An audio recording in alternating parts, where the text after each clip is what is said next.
Hey everyone, welcome back to another video from Crazy Gamer.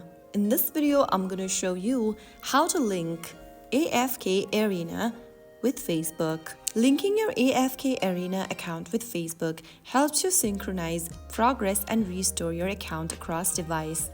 So in order to do that, first of all, launch the AFK Arena app on your mobile device, and once you're in the home page, tap on your profile icon located at the top left corner of the screen. Now, choose the Settings button in the pop-up.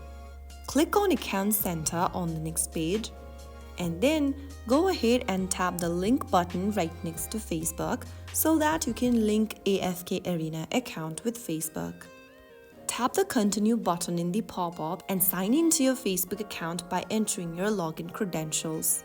After you do that, you can then follow through the prompts, and that way you will be able to link AFK Arena with Facebook.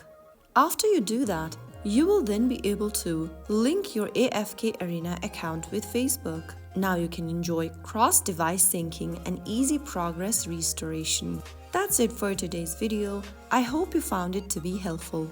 If you did, make sure to give us a thumbs up and subscribe to Crazy Gamer for more tutorials like this. I will see you again in the next video. Thank you for watching.